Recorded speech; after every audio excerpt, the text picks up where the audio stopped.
My dear student, start करते हैं class को। और इस क्लास में साइड स्टार्ट करेंगे पहला 2022। फटाफट लाइक और शेयर कर दो। गुरु की गर्दे वाली क्लास होने वाली है, आपको दिख रहा होगा यहाँ पे सेट 1FF, ये जरूर आपको ध्यान रखना है। सेट 1FF 2023 का। Pradeep Kumar, good evening. फटाफट देखिए पहला क्वेश्चन, ये रिपीटेड क्वेश्चन है। जो भी स्टूडेंट मेरी क्लास कंटिन्यू कर रहा है, जो भी स्टूडेंट कर रहा है तो उसको पता होगा ये रिपीटेड क्वेश्चन है।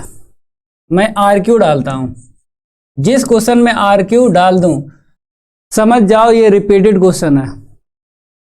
2019 तक हाँ सारे के सारे सॉल्व करवा दूंगा। मैंने आपसे कहा था कि 35 पेपर आपको तैयार करना है। अगर आपने 35 पेपर तैयार कर लिए, ये मेरा आपसे वादा है, एक भी क्वेश्चन नहीं छूटेगा जब आप पेपर देने जाओगे। 7 सेट मैं कंप्लीट करवा चुका हूं 2023 के। 2022 का पहला सेट है FF प्रदीप भाई, आरजू खातून। तो ये रिपीटेड क्वेश्चन है, बताओ भाई ये हो चुका है। यहां पे बोला गया है यदि यल किसी समतल में स्थित समस्त सरल रेखाओं का एक समुच्चय है तथा संबंध R के बराबर L1, L2 such that L1, L2 पर लंब है। आपको यहां पे शर्त दिख रही है लंब की। तो अगर मैं बात करूं सममित संबंध की, स्वातुल संबंध की और संक्रामक संबंध की, तो लंब की शर्त में केवल सममित संबंध होता है, ना ही स्वातुल संबंध होता है, ना ही संक्रामक संबंध होता है। ये रिपीटेड क्वेश्चन है, मैं बेसिक से करवा चुका हूं।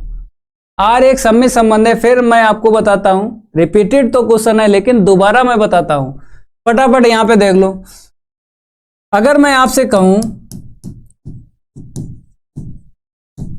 स्वातुल्य संबंध में भुज और कोटि एक जैसी लेना पड़ती है। स्वातुल्य संबंध की अगर मैं बात करूं तो भुज और कोटि एक जैसी लेना पड़ती है। तो इसमें क्या मैं लूं, रेखा बताइए L1 और L2। तो मैं L1 एक रेखा लेता हूं, ये मेरी क्या है L1। अब आप बताओ कोई भी रेखा अपने आप पर लंब होती है? कोई भी रेखा अपने आप में लंब होती है? नहीं होती है भाई। जब दो रेखाएं मिलेंगी, एक तो L2 और एक तो L1, तभी लंब बोलेंगे। और लंब हमेशा 90 डिग्री का कोण बनाता है। लंब हमेशा 90 डिग्री का कोण बनाता है। तो दो रेखाएं हमेशा लंबवत होती हैं, एक रेखा कभी भी लंबवत नहीं होती है। तो ये L1 जो है समांतर तो है, L1 रेखा अपने आप में समांतर तो है लेकिन लंबवत नहीं है। तो इसीलिए मैं कह सकता हूं कि L1, L1 R में बिलोंग नहीं करेगा। फॉर एवरी L1 जो है समुच्चय में तो करेगा। समुच्चय क्या है मेरा? L किसी समतल में स्थित सरल रेखाओं का समुच्चय, कैपिटल L। ये L1 क्या है? एक रेखा है जो कैपिटल L में मिलेगी। और कैपिटल L जानते हो एक समंदर है, समतल है। समतल मतलब प्लेन, सरल रेखाओं का समुच्चय। तो ये L1 एक रेखा L में बिलोंग करेगी, लेकिन ये युग्म R में बिलोंग नहीं करेगा। जब ये युग्म R में बिलोंग नहीं करेगा तो स्वातुल्य संबंध नहीं होगा माय डियर स्टूडेंट, स्वातुल्य संबंध नहीं होगा। ये रिपीटेड क्वेश्चन है, फिर भी मैं बता रहा हूं आपको। फटाफट यहां पे लिख लीजिएगा R कामा समुच्चय कैपिटल L में स्वातुल्य संबंध नहीं है। फटाफट यहां पे लिखेंगे स्वातुल्य संबंध नहीं है। ठीक है भाई।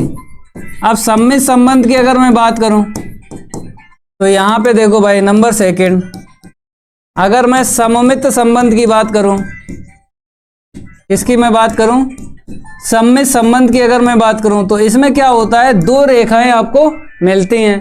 तो दो रेखाओं से एक शर्त बता दी है, तो यही वाली मैं ले लेता हूं शर्त। बताया गया है कि L2 जो है L1 पर लंब है या L1 जो है L2 पर लंब है। ये तो दिया है संबंध R में। अगर मैं इम्प्लाई दैट के बाद देखता हूं,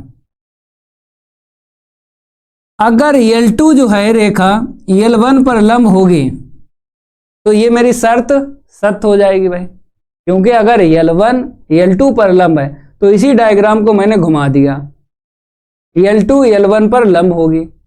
अगर L2 L1 पर लंब हो जाएगी रेखा तो भैया सममित संबंध हो जाएगा। तो फटाफट यहां से मैं लिखता हूं कि L1, L2 R से लेके चले। अब इसको पलटेंगे, आप जानते हो सममित संबंध में क्या होता है, AB का BA हो जाता है। तो AB का BA का मतलब है L2, L1 जो है R में बिलोंग करेगा, क्योंकि ये मेरी जो शर्त है ये सत्य है। अगर सत्य है तो ये बिलोंग करेगा, अगर ये युग्म R में बिलोंग करेगा तो सममित संबंध हो जाएगा। ठीक है भाई, तभी मैंने टिक लगा दिया है। और यहाँ पे L1 और L2 दो रेखाएं किस में बिलोंग करेंगी, कैपिटल L में। तो ये आपको तैयार कर लेना है। बताओ भाई, समझ में आ गया? सारे स्टूडेंट बताएं, फटाफट बताएं, ये समझ में आ गया? जल्दी बताओ भाई, फटाफट बताओ। तो आपने क्या समझा यहाँ पे? आपने ये समझा कि लंब की अगर शर्त मिलती है तो स्वातुल संबंध नहीं होगा, सममित संबंध होगा, और संक्रामक भी नहीं होगा। मैं आपको बता रहा हूं संक्रामक, फटाफट जो है इतना आप समझ लीजिएगा। ये थोड़ा सा मैं बेसिक बता रहा हूं और रिपीटेड क्वेश्चन है, ये हो चुका है सेट 4 BA 2023 का। सेट 4 BA 2023 का क्वेश्चन नंबर पहला ही है, ये वाला क्वेश्चन पहला ही मिलेगा। ठीक है, देख लेना, 2023 का सेट 4 BA, ये रिपीटेड क्वेश्चन है भाई। तो रिपीटेड क्वेश्चन आपको तैयार करना है। अब बात करेंगे संक्रामक संबंध की। तो संक्रामक संबंध, अगर मैं संक्रामक संबंध की बात करूं तो आप जानते हो कि अगर L1 रेखा है L2 पर लंब है, ठीक है, ये तो दिया है, लेके चलना पड़ता है। फिर इसके बाद में एक रेखा और ले लो, L3 ले लो। L1 L2 पर लंब है और L2 L3 पर लंब है, इंप्लाई दैट। अब आपको बताना है कि L1 जो है L3 पर लंब होगी, L2 मेरी दोनों में रेखा दिख रही है, इसमें भी दिख रही है, इसमें भी दिख रही। तो मैंने क्या बोला है कि ये रेखा L2 कॉमन है, L1 पर लंब है ये L2 रेखा, और L2 जो है L3 पे लंब है। L2 जो है L1 पर लंब है और L2 जो है L3 पर लंब है। अब आपको बताना है कि L1 और L3 लंब होगी या नहीं। अगर L1 L3 लंब हो जाएगी तो संक्रामक संबंध हो जाएगा। तो आपने यहाँ पे देखा कि L1 L3 के लंब नहीं है, समांतर है। कमेंट बॉक्स में कमेंट करके बताओ, ये जो रेखा आपको दिख रही है ये L1 की और L3 की, ये समांतर है कि लंब है? देख के ही बता सकते हो भाई, ये रेखा इसके समांतर है, लंब नहीं है। तो इस शर्त ने क्या बोल दिया, असत्य बोला है, तो इसीलिए संक्रामक संबंध नहीं होगा ना। बताओ भाई फटाफट, सारे स्टूडेंट बताएं। अब मैं क्या करता हूं, L1 L2 पे लंब है, तो मैंने यहाँ पे लिखा L1, L2 R में बिलोंग करेगा ये युग्म, क्योंकि ये तो लेके चलना पड़ता है संबंध R से, एक युग्म और लेके चलना पड़ता है। तो L2, L3 ये दो युग्म R से, ये दो युग्म, ये संबंध जो R है यहां से आपको दो युग्म लेके चलना है। ठीक है, तो ये दिया है, मैं डायग्राम आ गया, तो इसीलिए ये दो युग्म लेके चले। अब इसने क्या बोल दिया कि L1 जो है L3 के समांतर है, लंब नहीं है, तो इसीलिए इंप्लाई दैट आपको क्या करना है, L1, L3 R में बिलोंग नहीं करेगा ये युग्म। जब नहीं करेगा तो संक्रामक संबंध नहीं होगा। जहां L1, L2, L3 ये तीनों रेखाएं किस में बिलोंग करेंगी, कैपिटल L में कर जाएंगी। ठीक है, क्योंकि कैपिटल L इसने बोला है समतल में स्थित समस्त सरल रेखाओं का समुच्चय। तो ये तीनों रेखाएं कैपिटल L में बिलोंग करेंगी, लेकिन ये L1 जो है L3 पर लंब नहीं होगा, क्योंकि डायग्राम आपको दिख रहा है समांतर ये दो रेखाएं हैं, लंब नहीं है। अब यहां पे लिख दो आर जो है मेरा संक्रामक संबंध नहीं है। आर कामा समुच्चय कैपिटल एल में संक्रामक संबंध नहीं है।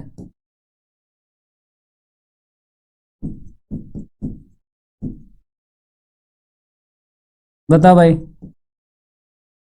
तो ये तो बेसिक है, लेकिन बहुविकल्पीय क्वेश्चन में क्या होता है, अगर आपको डायरेक्ट आता है तो आपको डायरेक्ट टिक लगाना है, क्योंकि एक नंबर का एक नंबर मिलता है, 1.5 या 2 नहीं मिलते हैं।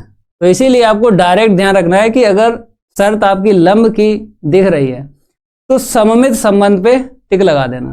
फटाफट बताओ, यहां तक क्लियर है भाई? अगर एक नंबर का क्वेश्चन आ रहा है तो इतना काम नहीं करना पड़ेगा जितना मैंने बताया है। ठीक है भाई? विवेक सुपरस्टार, सर पूरा पेपर एनसीईआरटी से ही आता है क्या? अरे यार सुपरस्टार, मैं बता तो रहा हूं कि 35 पेपर तैयार कर लो, एक भी क्वेश्चन आउट नहीं जाएगा। अब किताब की हेड खत्म हो गई भाई, एनसीईआरटी की बुक से आता है कि मनोज रे की बुक से आता है कि अदर राइटर की बुक से आता है, बुक का झंझट ही मैंने खत्म कर दिया कि किस बुक से पेपर बनेगा। अब बुक से नहीं बनेगा, किससे पेपर बनता है? जो 35 पेपर है ना, इन्हीं से पूरा पेपर आपको मिल जाएगा। तो किताब का मैंने झंझट ही खत्म कर दिया। 35 पेपर तैयार करो, प्रैक्टिस करो, पूरा पेपर मिलेगा, ये मेरा आपसे वादा है, एक भी क्वेश्चन छूटेगा नहीं। गोविंद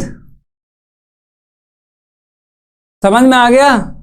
देखो, अगर समांतर की शर्त दिखती है, समांतर की, ये समांतर की क्या है? शर्त है। अगर आपको समांतर की शर्त यहां पे दिख जाए तो तीनों परिभाषा सत्य होती है। समांतर में क्या होता है? स्वातुल्य संबंध, सम्मित संबंध और संक्रामक संबंध, तीनों परिभाषाएं सत्य होती हैं। जब तीनों परिभाषाएं सत्य होती हैं तो आर एक तुल्यता संबंध होता है। ये आपको ध्यान रखना है। समांतर में तीनों परिभाषा सत्य होती हैं और लंब में केवल एक शर्त सत्य होती है, सममित की। ठीक है, ये भी ध्यान रखना है। अगर समांतर का आ जाए तो डायरेक्ट आपको टिक लगाना है तुल्यता संबंध पर। फटाफट अगला क्वेश्चन देखो, ये भी रिपीटेड क्वेश्चन है। 2023 के सारे क्वेश्चन अगर तैयार हैं तो आप देख के बता सकते हो ये रिपीटेड क्वेश्चन है। आरक्यू मैंने डाल दिया, रिपीटेड क्वेश्चन है। सर एनडीए का मैथ क्लास 12th की मैथ पर आधारित है क्या? नहीं भाई, एनडीए में क्या होता है, शॉर्ट ट्रिक चलती है। जो मैं शॉर्ट ट्रिक बताता हूं ना क्वेश्चन में, वही ट्रिक आपको यूज करना है।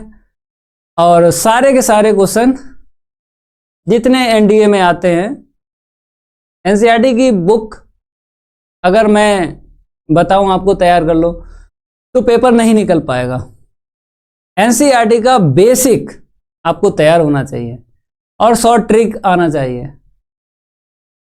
तब एनडीए में जो क्वेश्चन पूछे जाते हैं विद इन सेकेंड में क्वेश्चन लगा सकते हो। विद इन सेकेंड में मैं स्टार्ट करूंगा, एनडीए की भी क्लास स्टार्ट करूंगा, आपको टेंशन लेने की जरूरत नहीं है। जैसे ही पेपर होता है मैथ का, क्लास 12th के जो भी विद्यार्थी हैं, तुरंत ही मैं एनडीए की क्लास स्टार्ट करूंगा और सारे सिलेक्टेड क्वेश्चन करवाऊंगा। आपको टेंशन लेने की जरूरत नहीं है। ठीक है, ये रिपीटेड क्वेश्चन है। यहां पे बोला गया है यदि अवयव ए और बी के क्रमशः m क्रॉस n और n क्रॉस p हैं तो ए बी का क्रम क्या होगा? आप जानते हो कि अगर ए बी का क्रम पूछता है तो ए का क्रम उसने बता दिया है और बी का क्रम बता दिया है। तो आप जानते हो कैसे गुणा करते हैं? पंक्ति का स्तंभों में गुणा करते हैं। तो पहले अवयव में आपको पंक्ति पकड़ना है। जैसे मैंने कहा m क्रॉस n है, पहले अवयव में क्या पकड़ना है? पंक्ति पकड़ना है, और दूसरे अवयव में स्तंभ पकड़ना है। तो ए बी की कोटि ज्ञात हो जाती है। तो बी की कोटि कितनी है? n क्रॉस p है। मैंने क्या बोला है, जब आप दो अवयवों का गुणा करते हो तो पहले अवयव में पंक्तियों की संख्या और दूसरे अवयव में स्तंभों की संख्या पहले अवयव में पंक्तियों की संख्या और दूसरे अवयव में स्तंभों की संख्या लेते हो तो दो अवयव का गुणन जो भी निकलेगा अवयव उसकी कोटि पता चल जाती है। तो देखो भैया, पहले अवयव में आपको पंक्तियों की संख्या लेना है और दूसरे अवयव में स्तंभों की संख्या लेना है। तो यम क्रॉस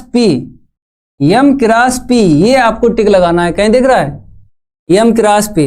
ऑप्शन थर्ड मेरा करेक्ट है, ऑप्शन थर्ड मेरा करेक्ट है।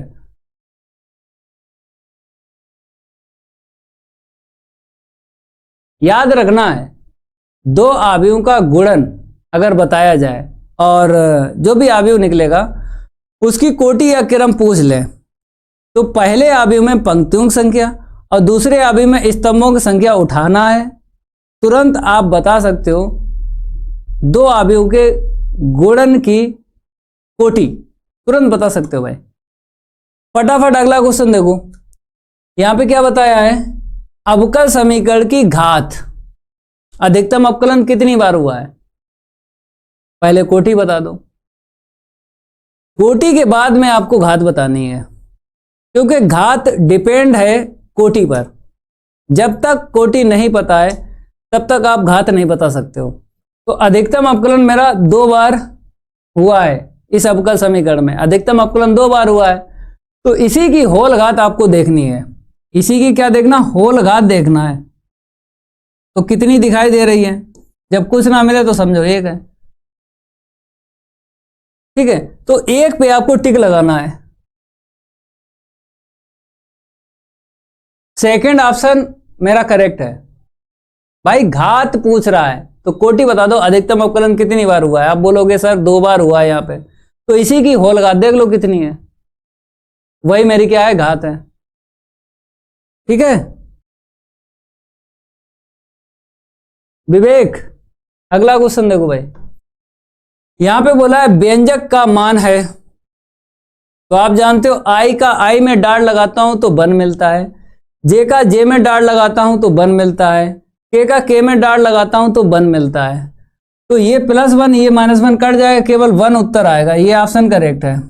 देखो भाई मैं लगा देता हूं, आई कैप डार्ट आई कैप माइनस जे कैप डार्ट जे कैप प्लस के कैप डार्ट के कैप, ठीक है भाई।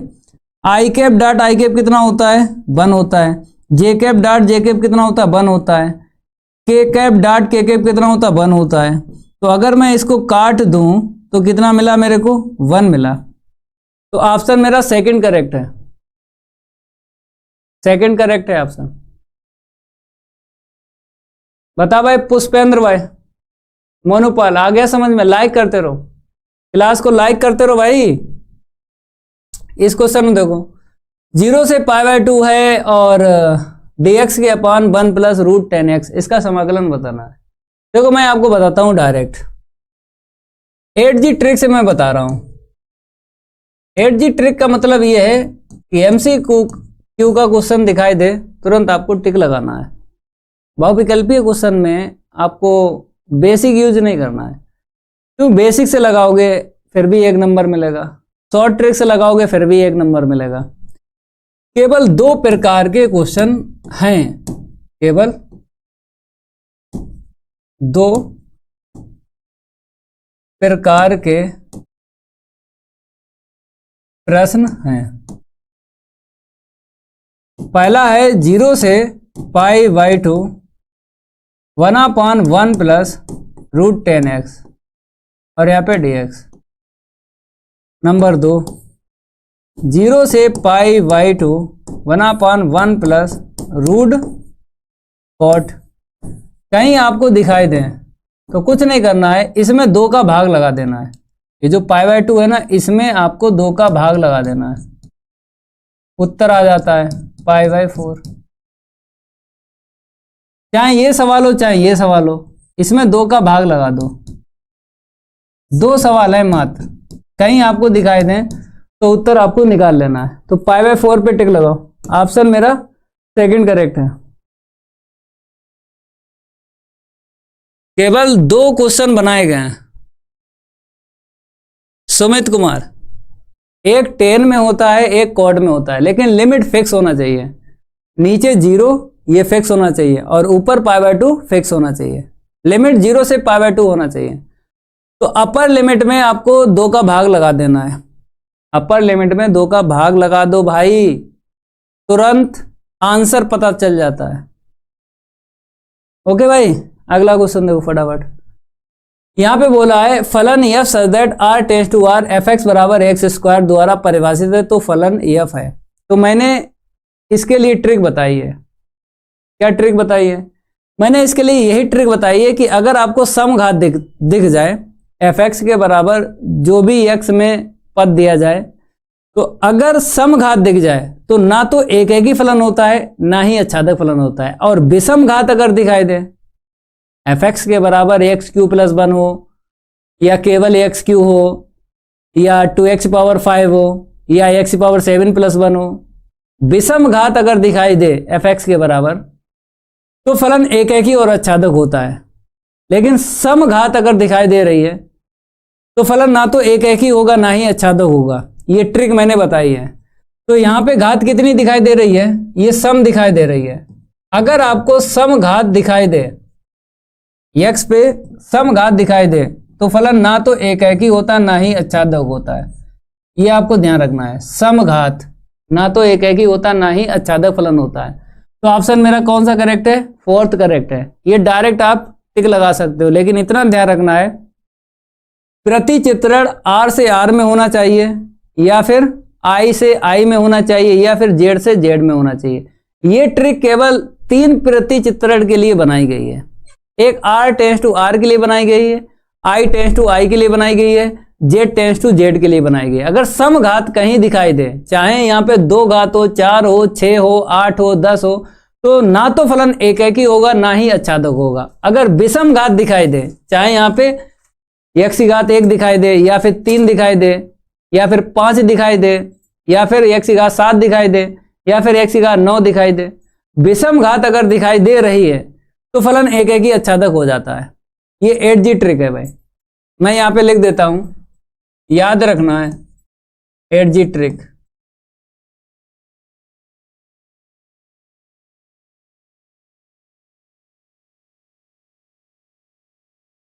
अगर आपको प्रतिचित्रण f such that R tends to R मिला और f such that I tends to I दिख रहा है, f such that Z tends to अगर Z दिख रहा है आपको, अगर आपको इन तीनों में से fx सम घात में हो, तो फलन ना तो एक ही होगा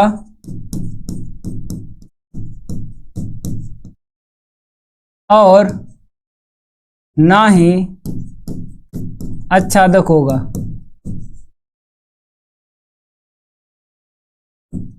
समघात पे ना तो एक ही होगा ना ही आच्छादक होगा। ठीक है। अगर नंबर 2 की बात करें, प्रतिचित्रण आपको दिखाई दे, F में दिखाई दे, या फिर I में दिखाई दे, या फिर Z में दिखाई दे। यहां पर क्या है, अगर आपको fx विषम घात में हो, विषम घात में हो, तो फलन एक ही और आच्छादक होगा।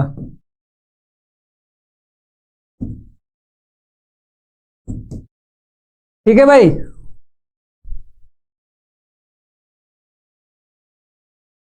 बताओ भाई, देखो बहुविकल्पीय क्वेश्चन है तो 1 नंबर का 1 नंबर मिलेगा, चाहे आप ट्रिक से लगाओ चाहे बेसिक से लगाओ।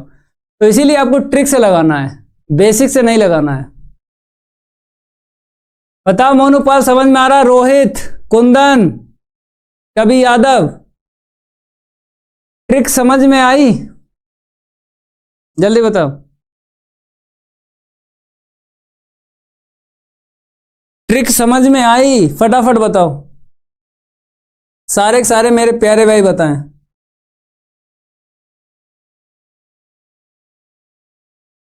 कैसे ध्यान रखोगे क्रेजी भाई? सूरज, कैसे ध्यान रखोगे कि अगर विषम घात दिखाई दे तो फलन एकेकी और आच्छादक होगा, अगर समघात दिखाई दे तो फलन ना तो एकेकी होगा ना ही आच्छादक होगा। सर एक बार फिर से बताइए। रोहित कुमार, यहां पे सब लिखा है, आराम से पढ़ लो, सब लिखा है। अगला क्वेश्चन देखो, दूसरे का खा, और ये क्या था मेरा? दूसरे का का। ठीक है भाई, यदि f such that r tends to r, जहां fx बराबर cos x और g such that r tends to r, gx बराबर x स्क्वायर, तो सिद्ध कीजिए कि f संयोजन, ठीक है, ये क्या है मेरा? ये ओ दिख रहा है, कंपोजिशन इंग्लिश में बोलते हैं, हिंदी में संयोजन बोलते हैं। तो f संयोजन g नॉट इक्वल g संयोजन f, इसको लगा लो फटाफट। प्रदीप कह रहे आप क्वेश्चन तो दीजिए, धुआं धुआं कर देंगे क्वेश्चन का। सबसे पहले प्रतिचित्रण लिख लो, सबसे पहले क्या लिख लो? प्रतिचित्रण। f such that r tends to r, फलन लिख लो fx के बराबर cos x, फिर यहां पे g such that r tends to r, gx के बराबर x स्क्वायर। आपको पहले इसका मान निकालना है, निकालो भाई। f संयोजन g, इसका मान आपको निकालना है। तो सबसे पहले आपको क्या करना है? इसको x देना है, अपने पास से x दे दो। क्यों? क्योंकि यहां पे और यहां पे x चर दिख रहा है, तो आपको क्या करना है? x चर आपको देना है। ठीक है, आपने दे दिया। अब एक फार्मूला होता है, क्या होता है कि ये जो चर है जिस फलन के पास में है उसी को आपको देना है। x के पास में फलन आपको क्या दिख रहा है? x के पास में g दिख रहा है, तो ये x सबसे पहले आपको g को देना है। सबसे पहले आपको किसको देना है? g को देना है। तो देखो, जैसे ही ये x मैंने g को दिया, ऐसे लिखा जाता है। देखो, अब आप बोलोगे सर यहां पे संयोजन नहीं लिखा।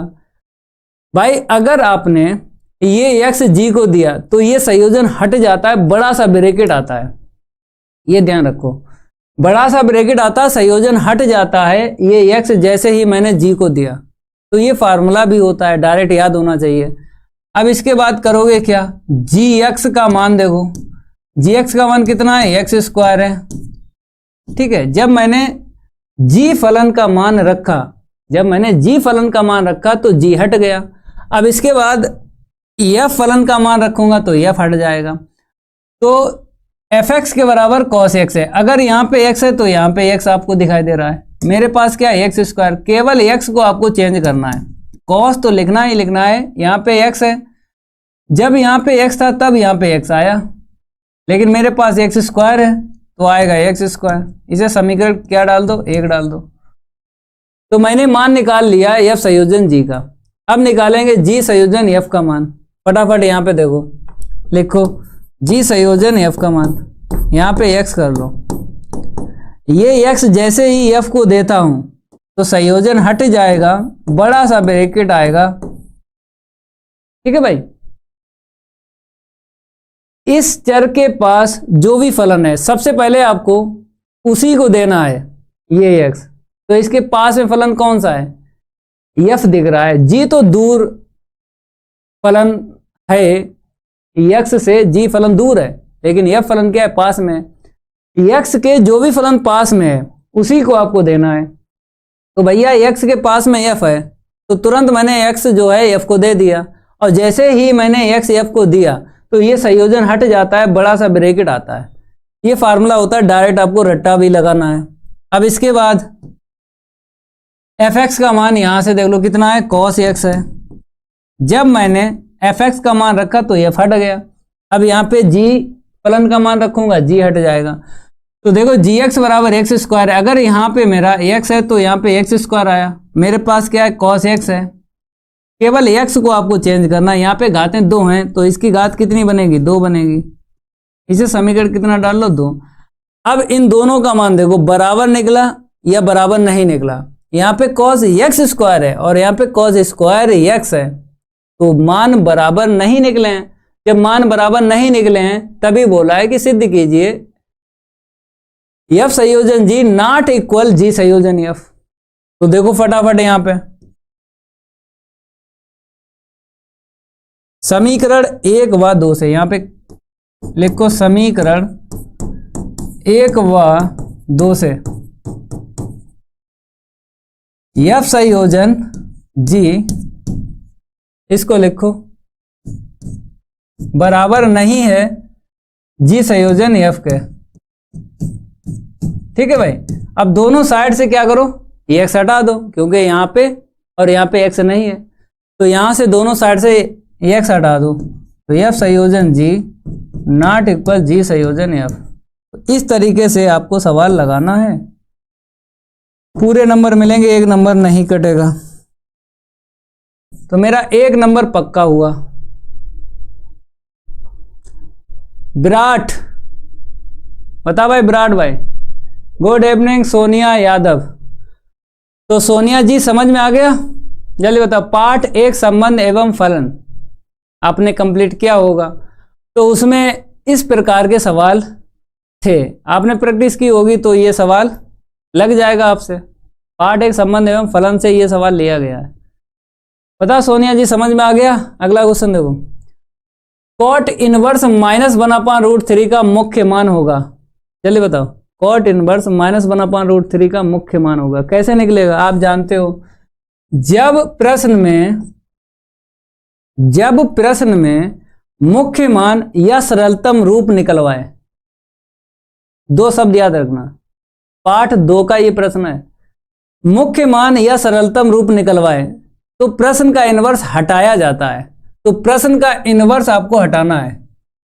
कॉट इनवर्स कैसे हटेगा, बाहर कॉट इनवर्स है तो अंदर आपको कॉट लाना है। कैसे भी लाओ, कॉट से कॉट इनवर्स चला जाएगा। लेकिन यहां पे कोण धनात्मक होना चाहिए। आपको दिख रहा है ऋणात्मक। सबसे पहले कोण को धनात्मक बनाओ। सबसे पहले कोण को क्या बनाओ, धनात्मक। तो माना y बराबर कॉट इनवर्स -1/√3। कोण को धनात्मक बनाने के लिए फार्मूला लगाना पड़ेगा। भाई कॉट इनवर्स -x क्या होता है, pi minus cot inverse x। तो x मेरा क्या है, 1/√3 है। तो ये फार्मूला आपको याद होना चाहिए। कॉट इनवर्स -x बराबर होता है pi minus cot inverse x। ये फार्मूला आपको याद होना चाहिए। ठीक है भाई। y बराबर पाई माइनस कॉट इनवर्स, अब आपको दिखाई दे रहा है 1/√3 है, तो 1/√3 कॉट की टेबल में बताओ कितने का मान होता है। तो आप बताओ सर, कॉट 60 अंश का मान होता है 1/√3। तो कॉट 60 अंश को कैसे लिखोगे, रेडियन में लिखना है, π/3। ठीक है, कॉट 60 अंश का मान होता है 1/√3। अब कॉट से कॉट इनवर्स चला जाएगा भाई, तो क्या मिलेगा, पाई माइनस π/3 मिलेगा। ठीक है भाई। लघुत्तम ले लो, 3 पाई माइनस का पाई, इसके बटे 1 करोगे तो 1 का पाई में इंटू करोगे पाई मिलेगा, 3 का पाई में इंटू करोगे तो 3 पाई मिलेगा। तो y बराबर 3 पाई में से पाई माइनस करो तो 2 पाई/3। ये मेरा उत्तर आ गया। मेरे प्रश्न में कॉट इनवर्स दिया गया है, तो कॉट इनवर्स का अंतराल बताओ। कॉट इनवर्स का अंतराल बताओ 0, पाई। ठीक है भाई। ये जो आंसर है इस अंतराल में होना चाहिए। तो 2 पाई/3 का मतलब है 120 अंश। ये 120 अंश इसके अंदर है क्योंकि 0 से 180 बताया है। यहाँ पे क्या बताया, 0 से 180, तो 120 अंश इसके अंदर मिलेगा। अगर ये इसके अंदर है तो मेरा उत्तर सही है। तो मेरा उत्तर क्या है, सही है। तो कौन सा ऑप्शन दिखाई दे रहा है 2 पाई/3? ऑप्शन थर्ड मेरा करेक्ट है, फटाफट नोट करो। ऑप्शन मेरा थर्ड करेक्ट है भाई। अगले क्वेश्चन की ये बारी नहीं करूंगा इसके साथ कोई यारी। आ गया समझ में विवेक? अगला क्वेश्चन देखो, यहां पे बोला सिद्ध कीजिए कि फलन एफ एक्स बराबर मोड एक्स, एक्स बराबर 0 पर संतत है, सिद्ध करना है। तो तीनों मान आपको बराबर निकालना है, एफ ए का मान, F A plus 0, F A minus 0। Formula याद होना चाहिए, तो मैं आपको साथ साथ फार्मूला भी बताऊंगा। सबसे पहले क्या लिखोगे, दिया गया फलन। सबसे पहले क्या लिखोगे, दिया गया फलन। एफ एक्स के बराबर लिखो, एफ एक्स के बराबर मेरा क्या है, मोड एक्स है।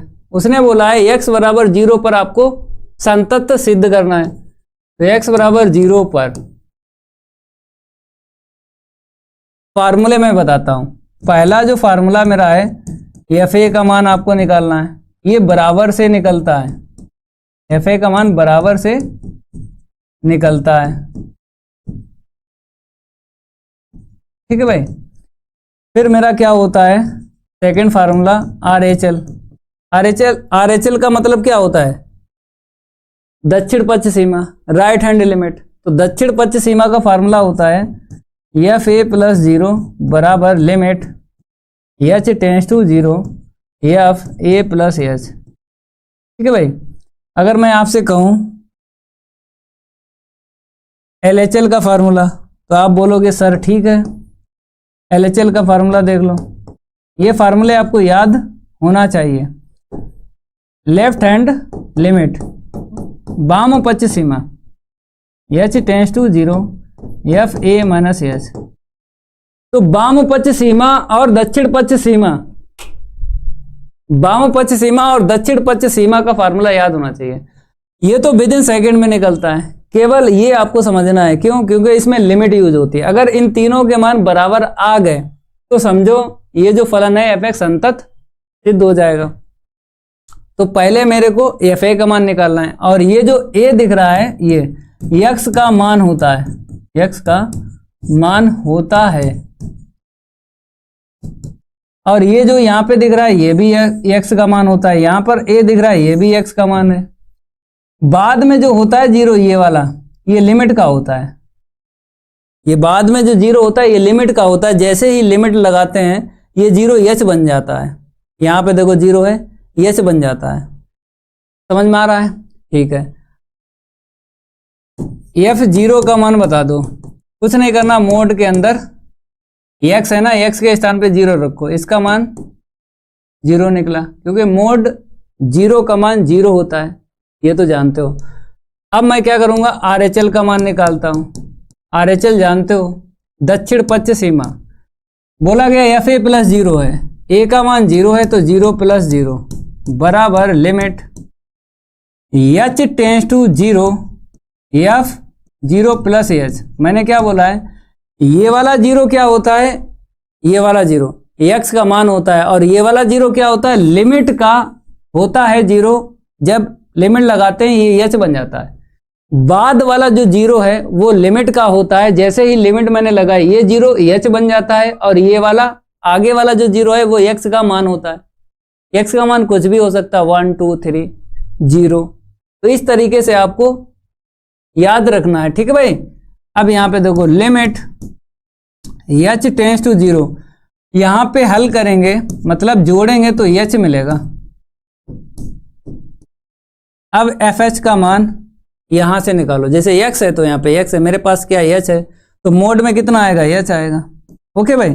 अब लिमिट हटाते हैं, h के स्थान पे 0 रखेंगे, तो इसका मान क्या होता है, 0। इसका मान 0 निकला, इसका मान 0 निकला। अब इसका भी मान आपको 0 निकालना है, क्योंकि तीनों मान जब बराबर आएंगे तभी फलन संतत होगा। इसको मैं हटा देता हूं, फटाफट यहां पे देखो, लाइक कर दो। सारे के सारे स्टूडेंट क्या कर दें, क्लास को लाइक कर दें। LHL फार्मूला जानते हो, एफ ए माइनस 0 मतलब 0 माइनस 0 बराबर limit H tends to 0 F 0 minus का एच।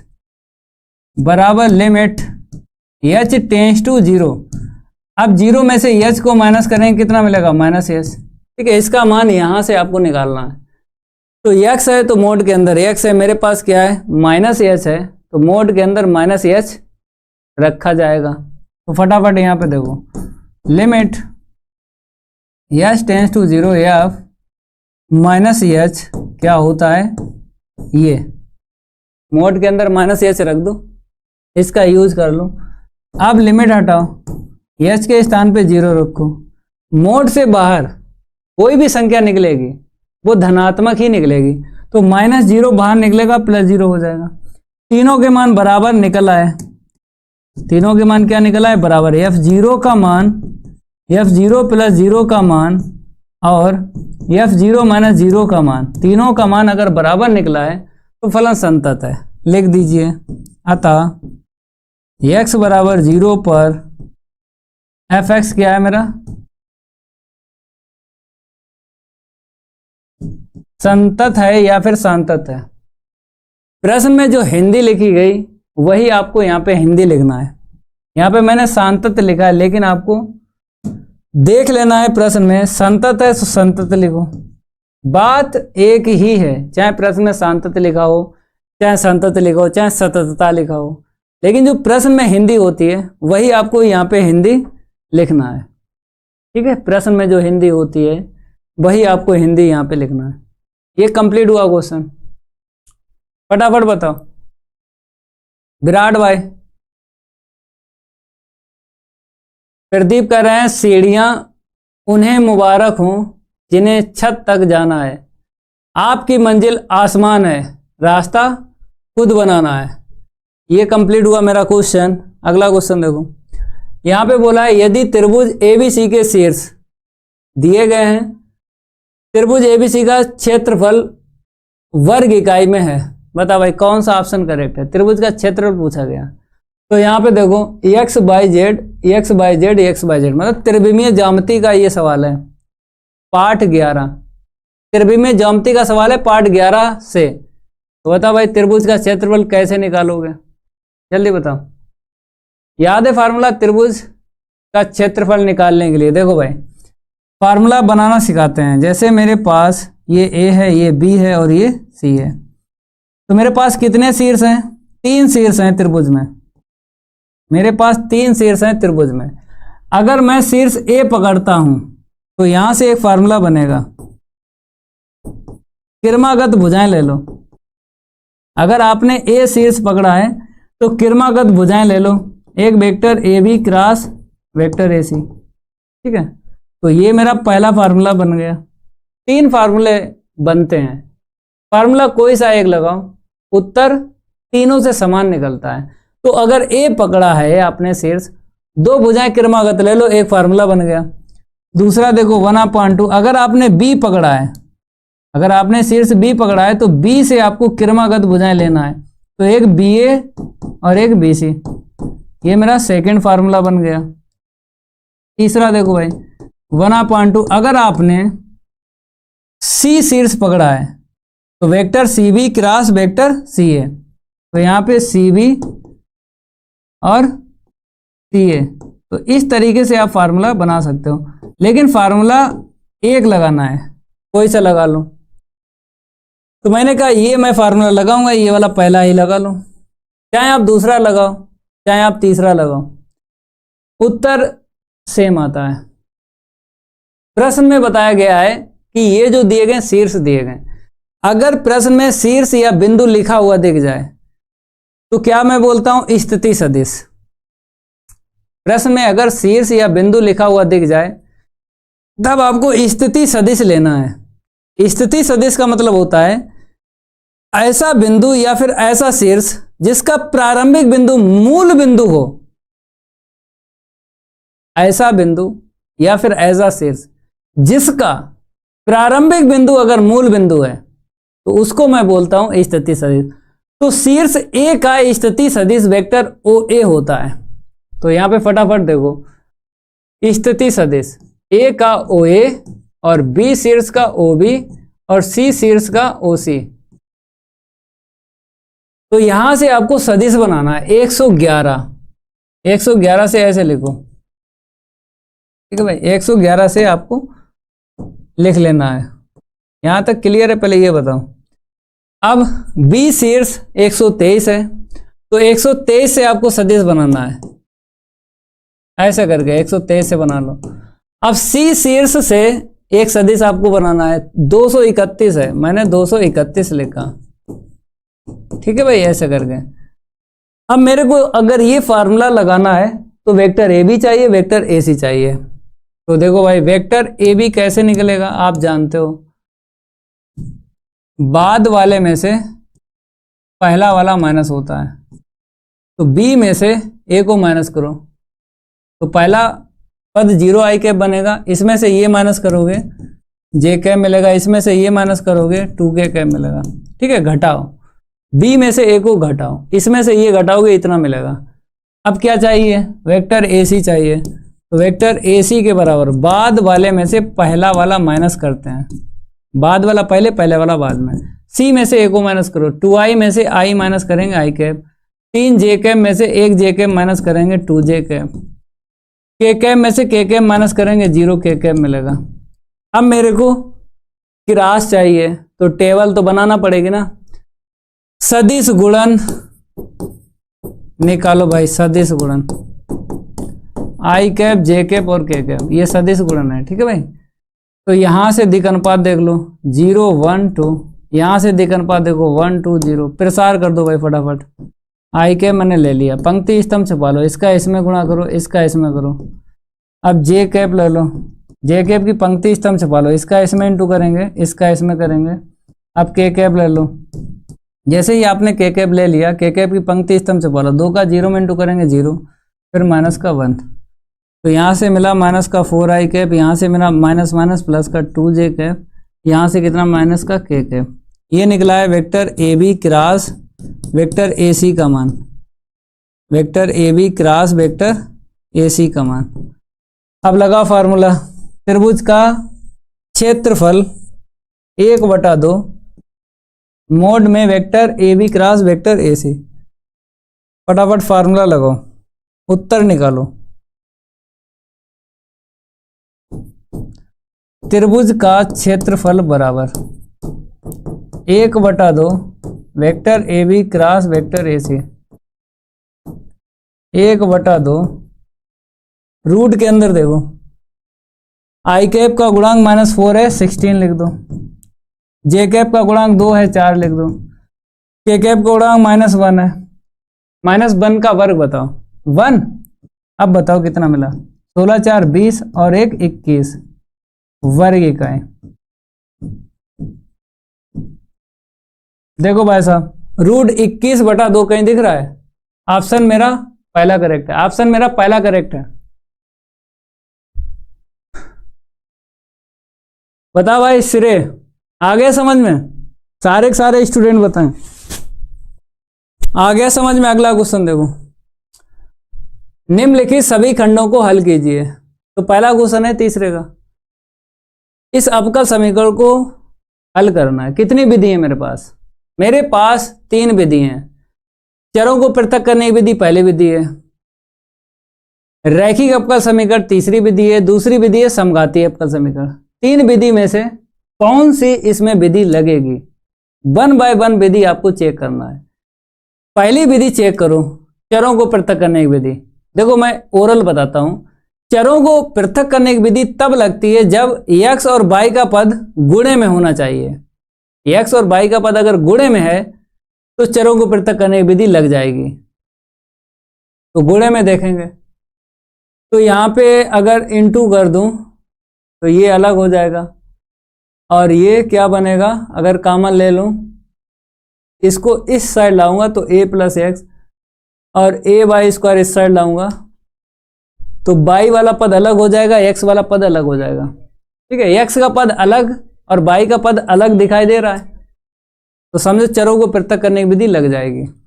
तो देखो फटाफट, यहाँ पे चरों को पृथक करने की विधि लगेगी। अगर चरों को पृथक करने की विधि ना लगती यहाँ पे, तो फिर मैं दूसरी विधि यहाँ पे यूज करता, समघातीय अवकल समीकरण। समघातीय में क्या होता है, हर एक पद में समान घात होना चाहिए, लेकिन जो विधि लग रही है उसी को लगाओ, आगे मत बढ़ो। जैसे चरों को पृथक करने की विधि यहां पे लगेगी, तब मैं चेक नहीं करूंगा समघाती है, मैं चेक नहीं करूंगा रैखिक अवकल समीकरण। तो चरों को पृथक करने की विधि लगेगी, फटाफट लिख लो अवकल समीकरण। सारे के सारे स्टूडेंट अवकल समीकरण लिखे हैं। तो y minus X D Y upon D X, Y minus X D Y upon D X बराबर में A Y square plus D Y upon D X. Okay, तो y minus X D Y upon D X बराबर A का into कर दो A Y square plus A D Y upon D X. अब आपको क्या करना है, D Y upon D X के पद एक तरफ ले लो, इसको उस तरफ ले लो, इसको इस तरफ ले लो। तो y minus a Y square, इसको जब उस तरफ लेंगे तो यहाँ पे क्या है, a इंटू में d Y upon D x है, इसको जब उस साइड लेके जाऊंगा प्लस का x d Y upon D x. यहां से आपको कॉमन ले लेना है, क्या कॉमन मिलेगा, D Y upon D X common मिल गया, और यहाँ पे कॉमन क्या दिखा, y, 1 माइनस का ए वाई। अब यहाँ से d Y upon D x का मान निकाल लो। आपने कहा जी सर, इसको नीचे भेजो, तो y 1 minus a y upon में a प्लस एक्स। ओके, ये वाला इसके नीचे भेज दिया, तो d Y upon D x का मान निकल आया। अब चरों को पृथक करने की विधि लगाएंगे। यहाँ पे देखो, चरों को पृथक करने की विधि लगाओ, चरों को पृथक करने की विधि। तो चरों को पृथक करने की विधि का मतलब जानते हो, x का पद आपको dx को देना है और y का पद dy को देना है। तो ये y का पद पूरा पूरा है, किसको देना है, dy को देना है। अब dx का क्रॉस इंटू कर दो, तो x का पद dx के पास पहुंच जाएगा। तो यहां पे मैंने x का पद dx को दे दिया और y का पद dy को दे दिया। ठीक है, इसके बाद करोगे क्या, समाकलन। सुधीर, के आर गुरु, सोनिया जी, देखिए जब चर सेपरेट हो जाएं तब आपको समाकलन करना है। लिखना पड़ेगा आपको, दोनों पक्षों का समाकलन करने पर, दोनों पक्षों का समाकलन करने पर फटाफट करेंगे समाकलन। तो देखो भाई साहब, यहाँ पे डी वाई अपॉन वाई और 1 माइनस ए वाई बराबर, यहाँ पे देखो 1 अपॉन ए प्लस एक्स और यहाँ पे डी एक्स। यहाँ पे आपको आंशिक भिन्न लगाना है, इसका डायरेक्ट समाकलन हो जाएगा।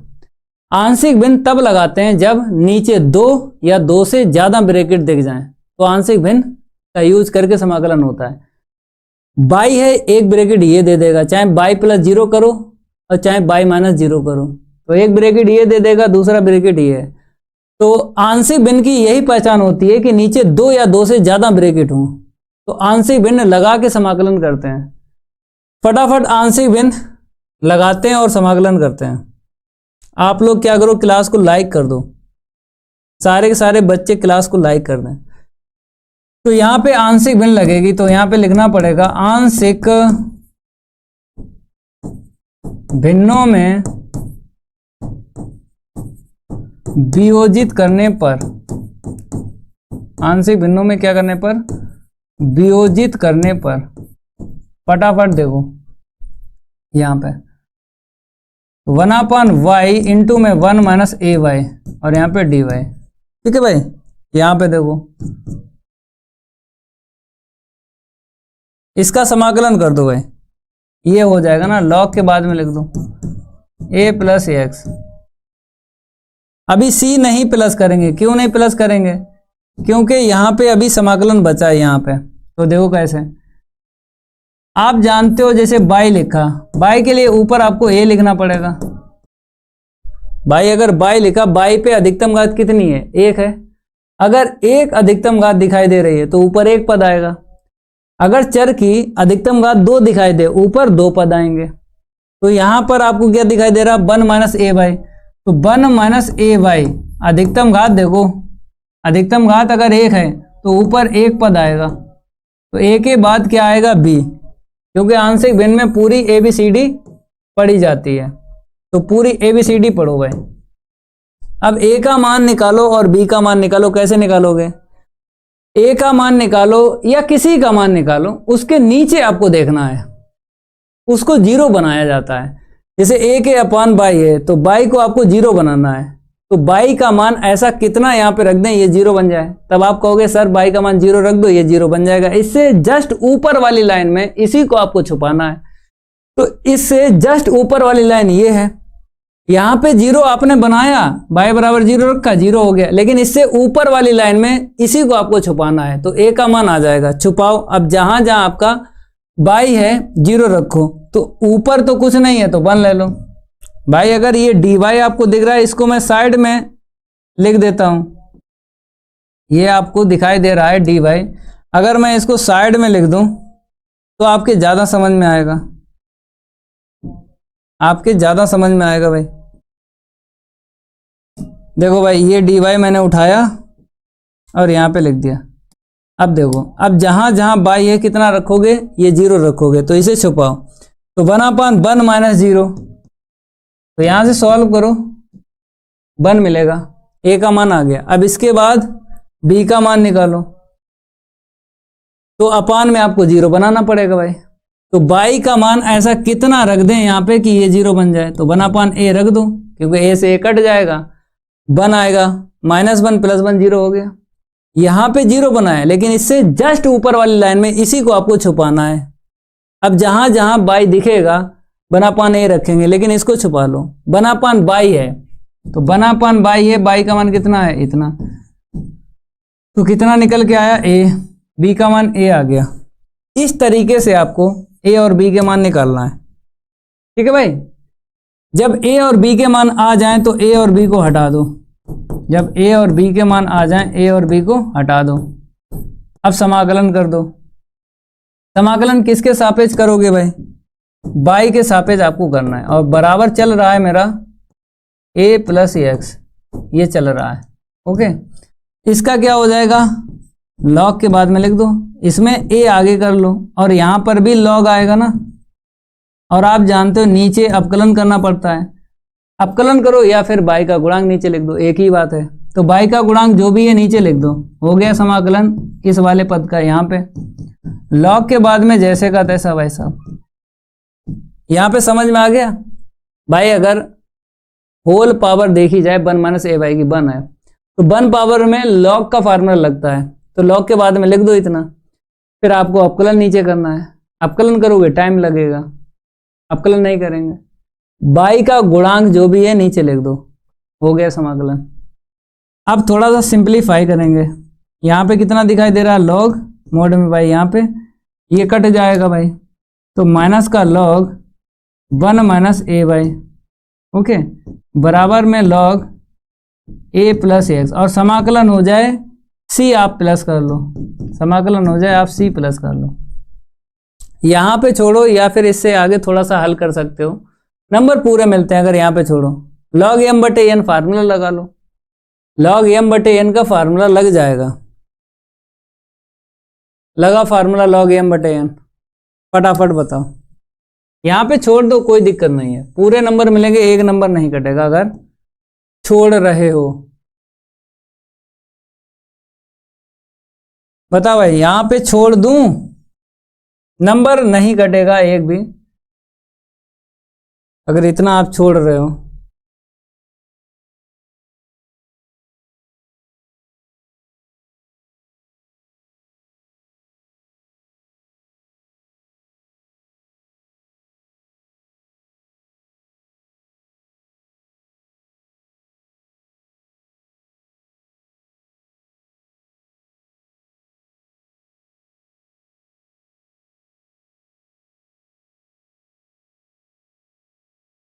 ठीक है, इसको मैं दोबारा लिखता हूं।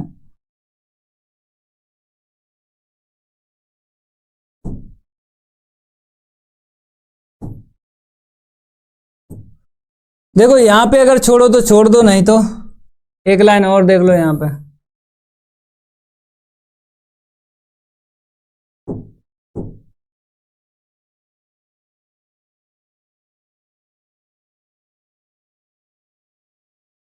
चलिए यहां पे देख लीजिएगा, ठीक है, तो यहाँ पे log m बटे n लगाऊंगा, तो log बाई के बटे कितना आ जाएगा 1 माइनस ए वाई। मोड ले लो, क्योंकि अलग अलग मोड है, अलग अलग मोड है तो दोनों का मोड एक साथ लगा दो। बराबर में क्या है, log मोड में a प्लस एक्स है और प्लस का c। यहाँ पे छोड़ सकते हो, पूरे नंबर मिलेंगे, एक नंबर नहीं कटेगा। अब यहाँ पे log हटाएंगे तो y upon 1 minus a Y बराबर e की घात में ये दोनों पद आ जाएंगे, e की घात में ये दोनों पद आ जाएंगे भाई। अब आप जानते हो यहाँ से अगर मैं ब्रेक करता हूँ घात तो एक मेरा फार्मूला बनेगा, एक मेरा क्या बनेगा फार्मूला। e की घात में अगर plus log a plus x है तो इसको अंश में लिखा जाता है, log हटेगा तो मापांक भी हट जाएगा, और e की घात c को c ले लो। समाकलन नेतांक का जो रूप होता है वो c होता है, तो e की घात c को मैंने c कर दिया। ओके, और यहाँ पे क्या चल रहा है y upon 1 minus a y, cross into कर दो तो बाई बराबर c a plus x into में 1 माइनस ए वाई। तो ये वक्र का समीकरण निकल के आया है, व्यापक हल में निकला है। यहाँ पे छोड़ो, यहाँ पे छोड़ दो, इससे आगे हल नहीं कर पाओगे, इससे आगे हल नहीं कर पाओगे। प्रदीप भाई इससे आगे हल नहीं कर पाओगे। देखो यहाँ पे छोड़ो तो छोड़ दो, पूरे नंबर मिलेंगे, एक नंबर नहीं कटेगा। यहाँ पे अगर छोड़ना चाहते हो छोड़ सकते हो, पूरे नंबर मिलेंगे, एक नंबर नहीं कटेगा। और आगे चाहो तो हल कर सकते हो। ठीक है भाई, नोट करो फटाफट।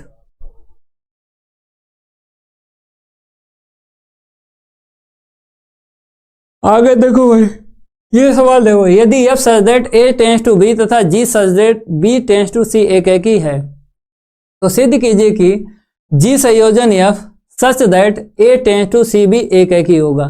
तो ये दो प्रतिचित्रण दिए गए हैं, एक एक ही हैं, और जो यहाँ पे प्रतिचित्रण है ये आपको सिद्ध करना एक एक ही है। तो पहले दिया है लिखेंगे, पहले क्या लिखेंगे दिया है, फटाफट यहाँ पे लिख लो दिया है। f such that a tends to b तथा g such that b tends to c एक एक ही हैं। अगर एक एक ही हैं तब आप जानते हो, अगर इसको मैं x देता हूं और इसको मैं y देता हूं, क्यों? क्योंकि पहला वाला जो समुच्चय होता है x के लिए होता है, बाद वाला समुच्चय y के लिए होता है। यहां पर अगर b y के लिए है तो यहाँ पे y आएगा, और c आपको क्या z लेना है। ठीक है भाई, पहला समुच्चय x के लिए होता है, बाद वाला समुच्चय y के लिए होता है। लेकिन अगर b यहाँ पे मैच करो, यहाँ पे सेम टू सेम है, तो यहाँ पे y है तो यहाँ पे y, अगला z आएगा। तो एक एक ही के लिए फार्मूला जानते हो, दोनों प्रतिचित्रण के लिए आपको एक एक ही के लिए फार्मूला लगाना है।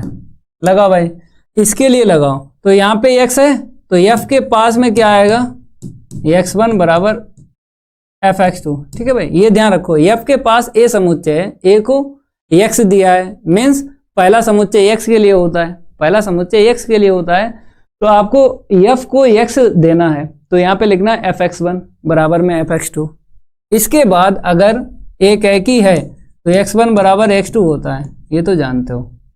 अगर ये f फलन क्या है, एक एक ही है तो f हट जाता है, ये ध्यान रखो। देखो fx1 बराबर में fx2, अगर f मेरा क्या है एक एक ही फलन है तो f क्या होता है, हट जाता है।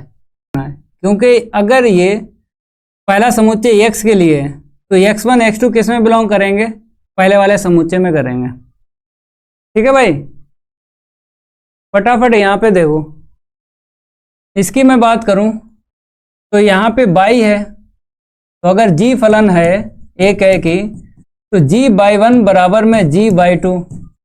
ठीक है, अगर f एक एक ही फलन है तो दोनों तरफ से f हट जाता है, तो x1 x2 बराबर हो जाता है, और ये x1 x2 जी अभी अब a में बिलोंग करेंगे। अब g प्रतिचित्रण के लिए देख लो कि अगर g एक एक ही फलन है, g अगर एक एक ही फलन है तो दोनों साइड से आपको g हटाना है, y1 बराबर आपको y2 लिखना है। यहां पर आपको y1/2 लेना है, क्यों? क्योंकि पहले वाले समुच्चय में y चर है, तो ये y आपको g को देना है। जैसे आपने ये x f को दिया था तो fx1 बराबर fx2 लिखा था। अगर मैंने यहाँ पे y चर देखा पहले वाले समुच्चय में तो यही आपको g को देना है, तो g/1 बराबर g/2। अगर g एक ही फलन है तो दोनों तरफ से g हट जाएगा, तो कितना आएगा, यहां से y1 लिख दो, यहां से y2 लिख दो। अब यहाँ पे फॉर एवरी y1 y2 पहले वाले समुच्चय में बिलोंग करेंगे। तो यहाँ पे देखो सारे मेरे प्यारे भाई, इतना तो आपने समझ लिया था। अब बात करेंगे इस प्रतिचित्रण के। तो यहाँ पे क्या बोला गया है कि जी संयोजन F such that A tends to C भी एक ही होगा, ये सिद्ध करना है। तो फटाफट यहाँ पे लिखेंगे 9। अब आपको क्या लेके चलना पड़ेगा, जी संयोजन एफ लेके चलना पड़ेगा, जी संयोजन एफ लेके चलना पड़ेगा such that A tends to C. ठीक है भाई, आपने x जो है a को दिया था तो यहां पर भी आपको देना पड़ेगा। आपने ये c z को दिया था, मतलब ये c z के लिए था, तो यहां पे देखो ऐसे ध्यान रखो। ठीक है भाई, सारे मेरे प्यारे भाई देखो, आपको ऊपर से चर लेना है। पहला समुच्चय x के लिए होता है, यहां पर a और a मैच हो रहा है तो ये x यहां पे रखो। अब बात करेंगे यहां पे c जो समुच्चय है, तो यहां पे देखो c जो समुच्चय z के लिए यहां पे आपको z लिखना है। अब g संयोजन f के पास में चर देखो क्या है, ये वाला चर दिख रहा है, तो यही आपको चर लेना है।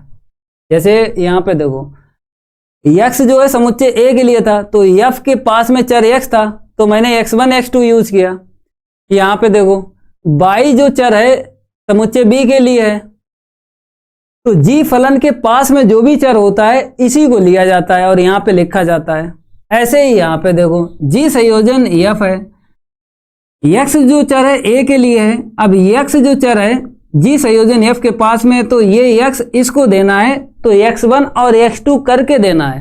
देखो यहाँ पे g संयोजन f अगर मैं x1 देता हूं और बराबर में g संयोजन f x2 देता हूं, ठीक है भाई, x2 देते हैं f को और x1 देते हैं f को, जो भी फलन पास में होता है और आप जानते हो संयोजन हट जाता है, बड़े से ब्रैकेट में आपको इतना लिखना है बराबर x2 किस फलन के पास में है, x2 जो है f फलन के पास में है, g फलन दूर है x2 से, तो जिसके पास में चर होता है उसी को देना पड़ता है।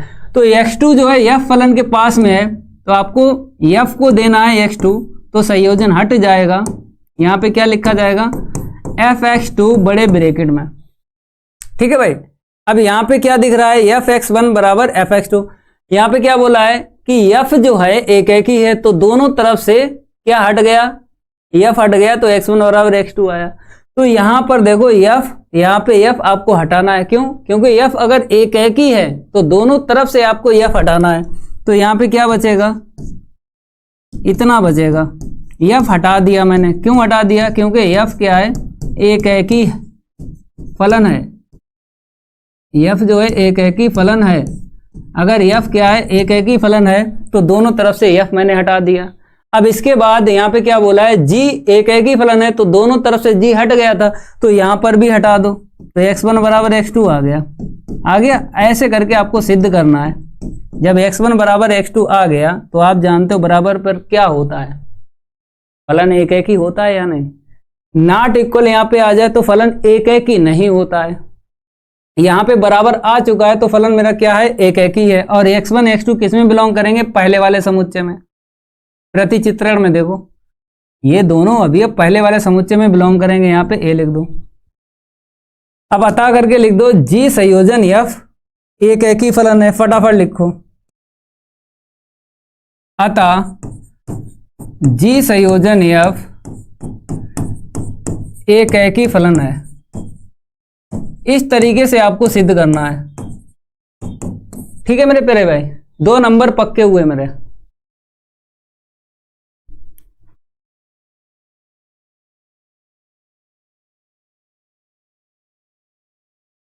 बताओ यहां तक क्लियर है, फटाफट बताओ, यहां तक क्लियर है। सिरे भाई जल्दी बताओ फटाफट। अगला क्वेश्चन देखो, यहाँ पे बोला है यदि ए दिया गया है, बी दिया गया है, तो ए बी तथा बी ए का मान ज्ञात कीजिए। तो कुछ नहीं करना है, ए का बी में गुणा होगा और बी का ए में होगा। दो अवयव दिए गए, तो यहाँ पे मैं लिख रहा हूं दिए गए अवयव, लिखो फटाफट, दिए गए अवयव। दो अवयव दिए गए हैं, एक ए दे रखा है 123 425, फिर बी अवयव लिखो भाई 23 45 31। क्या निकालोगे? ए बी का मान निकालना पड़ेगा और बी ए का मान निकालना पड़ेगा। यहाँ पे लिखेंगे 9। ए बी, ए का मान देख लो कितना है 123 और 425। बी अवयव का मान कितना है 23 45 31। ओके भाई, गुणा करेंगे पहली पंक्ति का पहले स्तंभ में गुणा करेंगे। 1 का 2 में करेंगे 2 आएगा, 2 का 4 में करेंगे 8 आएगा, 3 का 3 में करेंगे 9 आएगा। अब दूसरा स्तंभ पकड़ लो, गुणा करेंगे 1 का 3 में 3 आ गया, 2 का 5 में गुणा किया 10 आया, 3 का 1 में गुणा किया 3 आया। ठीक है भाई, पहली पंक्ति का दोनों स्तंभों में मैंने गुणा कर दिया है। अब दूसरी पंक्ति पकड़ लो, ये वाली 1 बाय 1 स्तंभ में गुणा करेंगे। 4 दूनी 8 हो गया, 2 चाकू 8 हो गया, फिर 5 3 15 हो गया।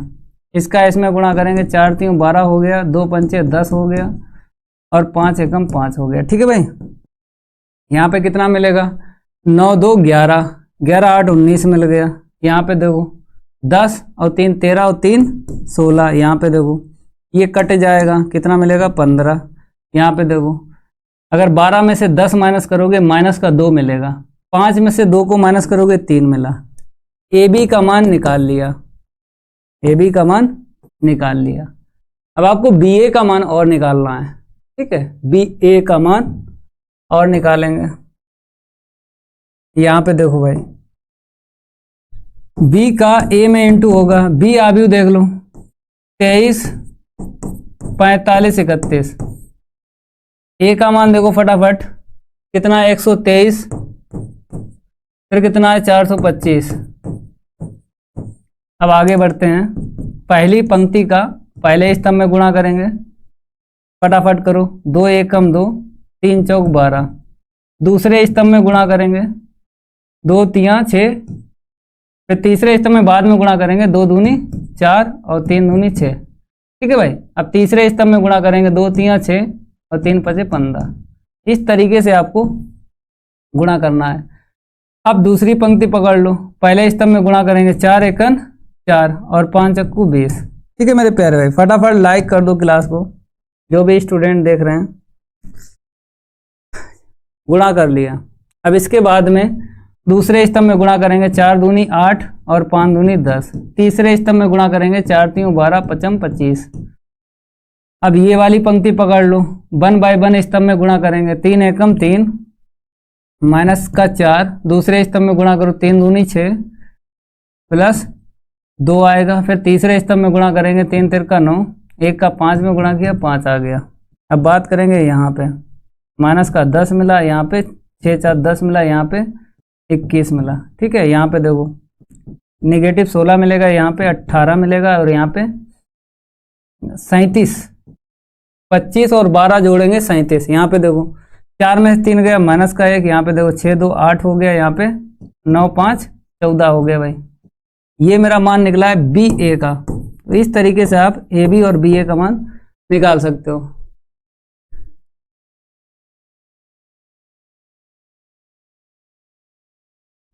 अगला सवाल देखो फटाफट, यहाँ पे बोला है दर्शाइए कि इतना बराबर इतना, मतलब सिद्ध करना है। फटाफट देखो, LHS लेके चलेंगे। अगर देखा जाए तो यहाँ पे सीधा सीधा ये फार्मूला है, लेकिन आप LHS लेके चलो, RHS निकल जाएगा। कैसे? LHS के बराबर साइन इनवर्स 2x और रूट में 1 माइनस इतना। ठीक है भाई, ये किसके बराबर होता है? 2 साइन इनवर्स x के बराबर होता है। लेकिन यहाँ पे क्या बोला गया है? 2 cos इनवर्स एक्स बोला गया है, और यहाँ पे क्या निकल के आ रहा है,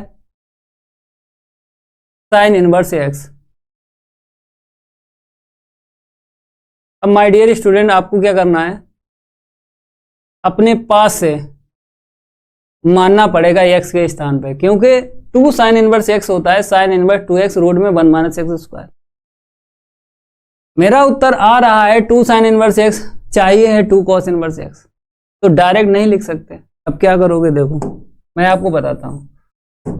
अपने पास से क्या करना पड़ेगा, पुट x बराबर cos थीटा रख दो, ठीक है। अब यहां से थीटा का मान निकालो, cos इनवर्स x के बराबर थीटा, इसे समीकरण 1 डालो, ठीक है। थीटा का मान आपको cos इनवर्स x यूज करना है, तब ये cos इनवर्स x मैच हो जाएगा। तो फटाफट x के स्थान पे रख दो, क्या रखोगे, cos थीटा, रूट के अंदर और रख लो 1 माइनस cos स्क्वायर थीटा। तो sine inverse 2 cos theta 1 minus cos square theta क्या होता है, साइन स्क्वायर थीटा।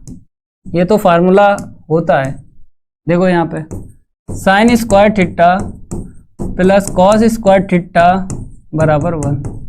यहाँ से मैंने 1 माइनस कॉस स्क्वायर थीटा का मान निकाल लिया। अब इसको बाहर निकालते हैं, तो sine inverse 2 cos theta into में साइन थीटा, ये फार्मूला होता है, ये क्या होता है, फार्मूला होता है साइन 2 थीटा का, याद होना चाहिए। फार्मूला याद है, बताओ जल्दी, साइन 2 थीटा के बराबर क्या होता है, 2 साइन थीटा इंटू में कॉस थीटा। तो 2 sine theta into cos theta किसके बराबर है, साइन 2 थीटा के। यहाँ पे साइन 2 थीटा रख दिया, साइन से साइन इनवर्स चला गया बराबर में 2 थीटा। अब थीटा का मान ये वाला यूज करो, तो इस तरीके से आप उत्तर निकाल सकते हो। ठीक है मेरे प्यारे भाई, ऐसे करके आपको लगाना है। 2 नंबर मेरे पक्के हुए। अगले सवाल की ये बारी नहीं करूंगा, इसके साथ कोई यारी। फटाफट इसको नोट करो, फटाफट इसको नोट करो। यहाँ पे क्या बोला गया है, यदि त्रिभुज ABC के शीर्ष दिए गए हैं और उसका क्षेत्रफल 35 वर्ग इकाई हो, तो सिद्ध कीजिए k का मान 12 और माइनस का 2 होगा। सिद्ध करना है k का मान। तो त्रिभुज का क्षेत्रफल आपको लेके चलना पड़ेगा। जब लेके चलोगे तो प्लस माइनस 35 लिखना पड़ेगा। ए दिया गया, बी दिया गया, सी दिया गया। सारणिक विधि से आपको लगाना है, क्योंकि यहाँ पे x बाई 2D में ये प्रश्न है।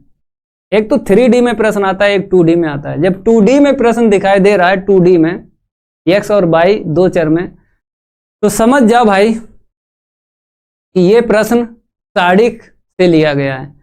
अगर x बाई जेड में होता, ए बी सी अगर x बाई जेड में दिया होता, तो फिर वेक्टर से सवाल लगता, पार्ट 11 से। ये आपको ध्यान रखना है कि 2D से है तो सारणिक विधि से आपको त्रिभुज का क्षेत्रफल का फार्मूला लगाना है। अगर 3D में प्रश्न दिखाई दे रहा है, तो पार्ट 11 में जो मैंने फार्मूला लिखा है वही आपको लगाना है। ठीक है, सबसे पहले आपको क्या लिखना है, त्रिभुज ABC के शीर्ष, त्रिभुज ABC के शीर्ष A दे रखा है, फिर B दे रखा है, फिर C दे रखा है। फटाफट जो है लिखो, 26, 54, फिर K और 4। ठीक है भाई, त्रिभुज का क्षेत्रफल दिया गया है तो प्लस माइनस करके आपको लिखना है, क्योंकि K के मान मेरे को 2 बताना है, तो इसीलिए प्लस माइनस आपको 35 वर्ग इकाई लिखना है। अब बताओ त्रिभुज का क्षेत्रफल का फार्मूला याद होना चाहिए। फार्मूला सारणिक में मैंने फार्मूला आपको बताया था त्रिभुज का क्षेत्रफल। देखो, त्रिभुज का क्षेत्रफल बराबर होता है 1/2 x1 y1 1, फिर x2 y2 1, x3 y3 1। Okay, ये दिया गया है प्लस माइनस 35 बराबर 1/2 x1 y1 ये ले लो, फिर x2 y2 ये ले लो, और ये x3 और y3 ये ले लो। तो यहाँ पे लिखेंगे इतना, फिर इतना, फिर इतना, और यहाँ पे 1 1 1।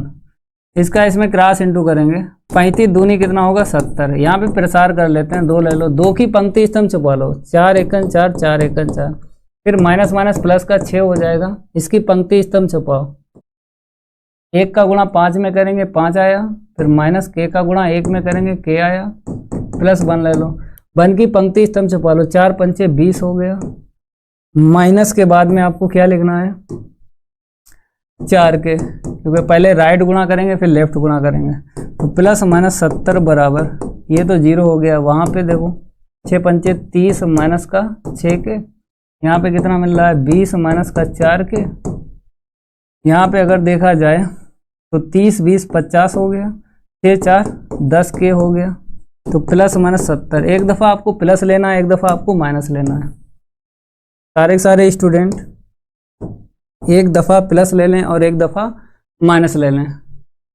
देखो भाई, प्लस व माइनस लेने पर कैसे लिखोगे, यहाँ पे प्लस व माइनस लेने पर एक लाइन आपको करना पड़ेगी। यहाँ पे एक लाइन करो, लाइन के इस साइड आपको प्लस का लेना है, लाइन के उस साइड आपको माइनस का लेना है। तो प्लस का 70 ले लो, बराबर में देखो भाई 50 माइनस का 10 के, ठीक है। लाइन के उस साइड आपको निगेटिव का लेना है 70, बराबर 50 माइनस का 10 के। अब 10 के को इस तरफ लाएंगे और 70 को उस तरफ लेके जाएंगे, तो 10 के बराबर कितना मिल जाएगा मेरे को, माइनस का 20, माइनस से माइनस नहीं कटेगा ना, यहाँ पे माइनस नहीं है, 0 से 0 काट दो, तो के बराबर कितना आ गया, माइनस का 2 आ गया। यहाँ पे देखो 10 के को इस तरफ लाएंगे तो धनात्मक हो जाएगा, इसको उस साइड लेके जाएंगे तो प्लस का हो जाएगा। तो 10 के बराबर कितना मेरा मिल गया, 7 5 12 120, 0 से 0 कट जाएगा, तो के बराबर कितना आ गया 12। अतः करके लिख दो, अतः के बराबर माइनस का 2 कामा 12, ये मेरा उत्तर है। फटाफट जो है लाइक कर दो क्लास को। अगला प्रश्न देखो फटाफट, यहां पे बोला है सिद्ध कीजिए इसके बराबर इतना। आराम सिद्ध हो जाएगा, क्योंकि फार्मूला आप जानते हो, 2 tan इनवर्स x का फार्मूला जानते हो, cos इनवर्स में LHS लेके चलो, ये आराम से सिद्ध कर सकते हो। tan इनवर्स रूट x, 2 का गुणा 2 का भाग लगा लो, क्योंकि फार्मूले में 2 चाहिए, फार्मूले में क्या चाहिए 2 चाहिए। तो फार्मूला देख लो, 2 tan इनवर्स x के बराबर, 3 फार्मूले होते हैं 2 tan इनवर्स x के।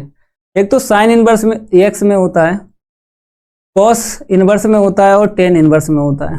तो मेरे पास कॉस इनवर्स बताया गया है, तो कॉस इनवर्स में देखो formula, cos inverse 1 minus x square upon में 1 प्लस एक्स स्क्वायर, ये होता है मेरा फार्मूला 2 tan इनवर्स x का। अब इसके बाद मेरे पास क्या है, यहाँ पे रूट x है, तो जहां जहां x दिख रहा है कितना आएगा, रूट x आएगा। तो देखो 1/2 कॉस इनवर्स, ऊपर कैसे लिखोगे 1 माइनस एक्स स्क्वायर है, तो x के स्थान पे रूट x रखो, नीचे भी रखो रूट x, ओके। 1/2 इंटू में कॉस इनवर्स, यहाँ पे कितना आएगा रूट x का स्क्वायर इतना, यहाँ पर भी रूट x का स्क्वायर इतना। देखो भाई उत्तर आ गया, तो आराम से लगा सकते हो। ये सवाल एकदम सिंपल है भाई, ये सवाल एकदम सिंपल है। अगला क्वेश्चन देखो सुधीर भाई, इस क्वेश्चन को लगाओ, कहता है साड़ी का मान ज्ञात कीजिए, तो ये रिड्यूस है, इसको नहीं करना है। ये क्या है, रिड्यूस है 2024 के लिए, छोड़ दो इसे भाई। ये पूरी प्रश्नावली रिड्यूस है, ये नहीं आएगी यूपी बोर्ड में, रिड्यूस है, ठीक है भाई सुधीर भाई, इसको नहीं करना है। अगला क्वेश्चन देखो, सिद्ध कीजिए कि दिए हुए संपूर्ण पृष्ठ और महत्तम आयतन वाले लंबवृत्तीय शंकु का अर्ध शीर्ष कोण साइन इनवर्स 1/3।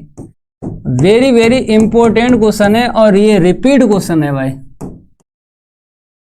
ये 2023 वाले सेट में देख लेना।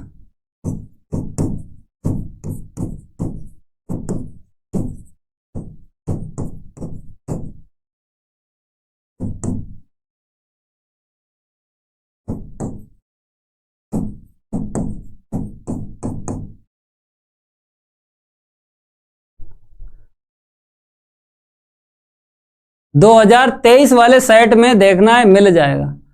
रिपीट क्वेश्चन है, ये मैं करवा चुका हूं भाई,